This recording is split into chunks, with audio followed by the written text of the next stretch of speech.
Hello বন্ধুরা, আজ আমরা মাধ্যমিকের এক বাংলা প্রশ্নপত্র নমুনা প্রশ্নপত্র আলোচনা করব। দেখো, তপনে লেখা গল্পের নাম কি ছিল? এটা হবে প্রথম দিন, অপশন ক। ধুয়ে বৃষ্টি বৃষ্টি ধুয়ে দিয়েছিল কিসের দাগ? এটা হবে কথকের পায়ের দাগ। 1.3 দেখো, হরিদা পুলিশ সেজে যেখানে দাঁড়িয়ে ছিল সেটা হবে অপশন গ, লিচু বাগানে। 1.4 মাথায় আছে শকুন অথবা চিল, এটা হবে অপশন খ, চিল। 5 দেখো, 1.5 সেই হোক তোমার সভ্যতার শেষ পুণ্যবাণী, এটা সভ্যতার শেষ পুণ্যবাণীটি কি ছিল? তো এটা হবে আমাদের অপশন খ। 1.6 হিমালয় যেন পৃথিবীর মানদণ্ড, উক্তিটি কার? এটা হবে কালিদাসের। 1.7 যারা ওস্তাদ কলমবাজ তাদের বলা হয় ক্যালিগ্রাফিস্ট। এরপর দেখো 1.8 যে ট্রেনটি নাদেরচাঁদকে পিছিয়ে দিয়েছিল সেটি হলো 7 নম্বর ডাউন প্যাসেঞ্জার ট্রেন। এরপর দেখো 9 অনেক অনেক ধরে ধরে টাইপ রাইটারে লিখে গেছেন মাত্র একজন, তিনি হলেন কে? এটা হবে অন্নদা শঙ্কর রায়, অপশন ক। অকারক পদ হলো কয়টি? এখানে হবে অপশন ঘ, অকারক পদ হলো 2টি। এরপর তো 11 নম্বরে বৃষ্টিতে ধুয়ে দিল রেখাঙ্কিত কারকটি হলো কোন কারক? তো এটা হবে আমাদের অপশন ক, করণ কারক। এরপর তো 12তে দেখো, দ্বন্দ্ব সমাসে দ্বন্দ্ব শব্দের অর্থ কি? তো এখানে দ্বন্দ্ব শব্দের অর্থ হলো মিলন। এরপর দেখো 1.13 সরল বাক্য সমাপিকা ক্রিয়া থাকে কয়টি? তো সরল বাক্যে সমাপিকা ক্রিয়া থাকে একটি। মাছ স্নেহের চেয়ে দামি উদাহরণটি কোন শর্ত পূরণ হয়নি? এটা হবে আকাঙ্ক্ষা। 15 বিধি বাম মম প্রতি রেখাঙ্কিত পদটি হলো কোন কারক? তো এটা হবে আমাদের কর্তৃকারক। মহাশয়ের কি করা হয় বাচ্যটি হলো কি বাচ্য? এটা হলো ভাব বাচ্য। 17 বাক্য ক্রিয়াপদের প্রাধান্য বোঝাতে যে রূপ হয় তাকে কি বলে? এটা হবে ভাব বাচ্য। এরপর দেখো, কম বেশি 20টি শব্দে নিজের প্রশ্নগুলির উত্তর দাও। এখানে 19 গুণিত 1 সমান 19টি, যে কোনো 4টি প্রশ্নের উত্তর দাও। দেখো, ক্রমশ কথাটা ছড়িয়ে পড়ে, এখানে কোন কথা ছড়িয়ে পড়ার কথা বলা হয়েছে? 1.2 দেখো, না সরি 2.1.2 প্রশ্ন আছে, কিন্তু ওই ধরনের কাজ হরিদার জীবনের পছন্দ নয়। কোন ধরনের কাজ হরিদার জীবনের পছন্দ নয়? তারপর দেখো 3, তবে এ বস্তুটি পকেটে কেন? এখানে কোন বস্তুটির কথা বলা হয়েছিল? 4 দেখো, একখানি পাতা ছিঁড়িয়া দুমড়াইয়া মুচড়াইয়া জলে ফেলিয়া দিতে লাগিল, উদ্দিষ্ট ব্যক্তিটি কিসের পাতা জলে ফেলতে লাগলো? এটা হবে নাদেরচাঁদের পড়া দেখিবি আছে।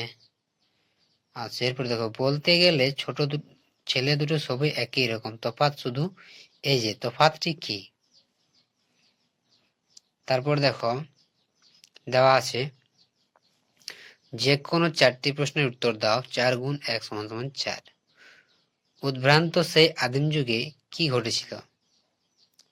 2 দেখো, তারা আর স্বপ্ন দেখতে পারল না। তারা বলতে এখানে কাদের বোঝানো হয়েছে? তারপরে 3 প্রশ্ন, হা ধিক মোরে বক্তা কেন নিজেকে ধিক্কার দিয়েছিল? এরপর দেখো 4 দাগে, গানের বর্ম আজ পরেছি গায়ে, গানের বর্ম পরিধান করে কবি কোন কাজ করতে পারেন?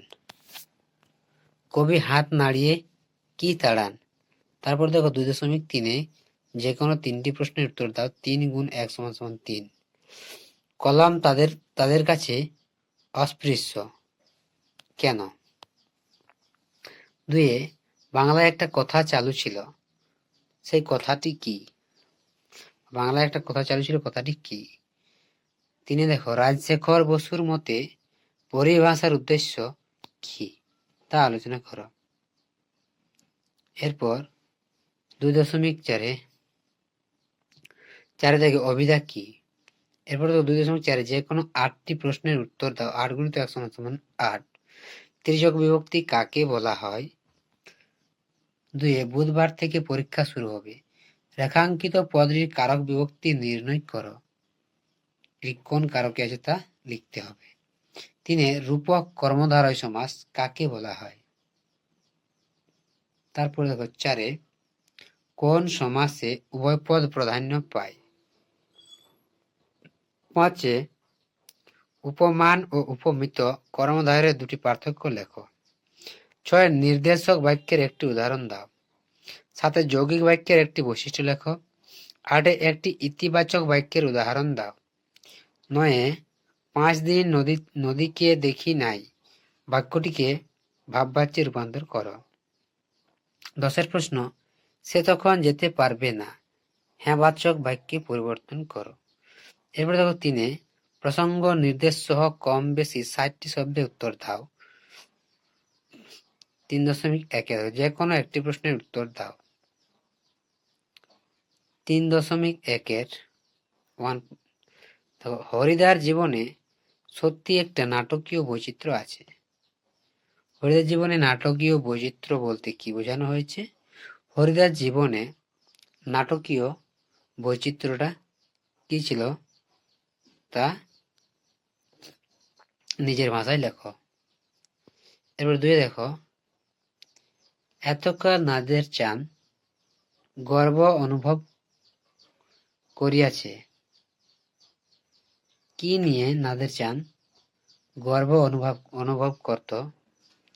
তার কোন উপলব্ধি সেই গর্বকে ক্ষুণ্ণ করেছে তা নিজের ভাষায় লেখো।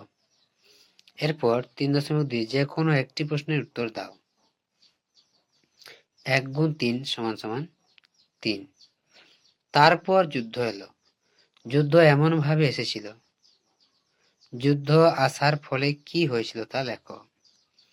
2 দেখো আমাদের ঘর গেছে উড়ে উদ্ধৃতাংশটিতে এর তাৎপর্য বুঝিয়ে দাও।